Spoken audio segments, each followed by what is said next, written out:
ഏതാ വണ്ടി എന്നുള്ള കാര്യത്തിലേക്കും ആരാണ് ആക്സിഡൻറ്റിൽ സമയത്ത് വണ്ടി ഓടിച്ചിരുന്നതെന്ന കാര്യത്തിലേക്കൊക്കെ വ്യക്തതയിലേക്ക് എത്തിയിട്ടുണ്ട്.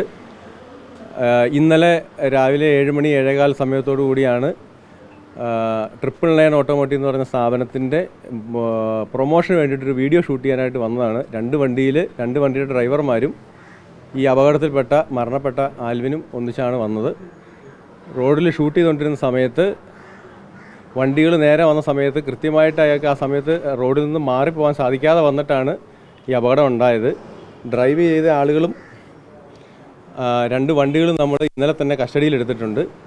ഏത് വാഹനം ഇടിച്ചിട്ടാണ് അപകടം ഉണ്ടായതെന്നതിനെക്കുറിച്ചൊരു സംശയം ഉണ്ടായിരുന്നു. അന്വേഷണത്തിൽ ഡിഫൻഡർ വണ്ടി ഇടിച്ചാണ് അപകടം ഉണ്ടായതെന്ന് ആദ്യം പറഞ്ഞിരുന്നെങ്കിലും കൂടത്തിലുണ്ടായിരുന്ന ബെൻസ് ജി വാഗൺ വണ്ടിക്ക് തെലങ്കാന രജിസ്ട്രേഷൻ വണ്ടിയാണ്. ആ വണ്ടിക്ക് ടെക്നിക്കലി അതിന് ഇൻഷുറൻസ് ഇല്ലായിരുന്നു.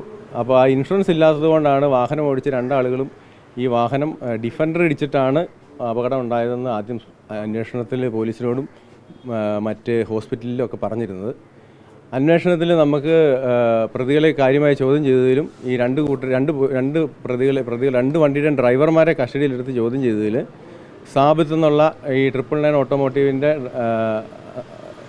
ഉടമസ്ഥനായിട്ടുള്ള ആൾ തന്നെയാണ് ബെൻസ് ജി വാഗൺ ഓടിച്ചിരുന്നതെന്നും ആ ബെൻസ് ജി വാഗൺ ഇടിച്ചിട്ടാണ് അപകടം ഉണ്ടായതെന്ന് മനസ്സിലായിട്ടുണ്ട്. ആ ഷൂട്ട് ചെയ്ത ഫോൺ സഹിതം നമുക്ക് അന്വേഷണത്തിൽ കണ്ടെടുക്കാൻ സാധിച്ചിട്ടുണ്ട്. ആ ഫോണിൽ കൃത്യമായിട്ട് ഇത് ഷൂട്ട് ചെയ്തുകൊണ്ടിരിക്കുന്ന കാര്യങ്ങൾ, വണ്ടി നേരെ വരുന്നതും അയാൾ ഇടിക്കുന്നത് അടക്കമുള്ള ഭാഗങ്ങൾ ആ ഫോണിൽ നിന്ന് തന്നെ നമുക്ക് കിട്ടിയിട്ടുണ്ട്. അതിൽ നിന്ന് വളരെ വ്യക്തമായിട്ട് ഈ ജി വാഗൺ തന്നെയാണ് ഇടിച്ചതെന്ന് മനസ്സിലായിട്ടുണ്ട്. നിലവിൽ ഇത് മനഃപൂർവ്വം അല്ലാത്ത നരഹത്യക്കുള്ള കേസാണ് എടുത്തിരിക്കുന്നത്. അത് പ്രതികൾ പോലീസ് കസ്റ്റഡിയിലുണ്ട്. കൂടുതൽ തെളിവുകൾ ശേഖരിക്കാനും വണ്ടി പരിശോധിക്കാനുണ്ട്. അതിനുശേഷം മറ്റ് നടപടി സ്വീകരിക്കുന്നതായിരിക്കും. ഇൻഷുറൻസ് ഇല്ലാത്ത വാഹനം ഇടിച്ചതിന് വാഹനത്തിന് ഇൻഷുറൻസ് ഇല്ലാത്ത വാഹനം ഓടിച്ചതിനുള്ള വകുപ്പ് കൂട്ടിച്ചേർക്കും.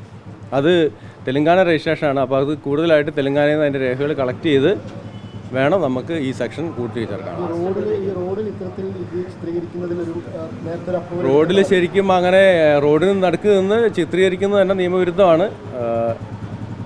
അത് റോഡിൽ നിന്ന് ചിത്രീകരിക്കാൻ പാടില്ലാത്തതാണ്. അതിൽ ആ കാര്യം നമ്മൾ കൂടുതലായിട്ട് പരിശോധിച്ച ആൾക്കാർക്ക് അവയർനെസ്സും കൂടുതലിപ്പോൾ ആളുകളെല്ലാം ഫോണിൽ അല്ലെങ്കിൽ സോഷ്യൽ മീഡിയയിൽ റീൽസും സ്റ്റോറീസൊക്കെ ഷൂട്ട് ചെയ്യുന്ന കാലമാണ്. അതിങ്ങനെ അപകടങ്ങൾ ഉണ്ടാവാത്ത രീതിയിൽ അവർ ചെയ്യാൻ ശ്രമിക്കണം. ഇതൊക്കെ ഒരു പാഠമാവണം എല്ലാവർക്കും. അറസ്റ്റ് നടപടികളിലേക്ക് ഉടൻ കടക്കും. മറ്റ് നടപടികൾ ഉണ്ടാവും.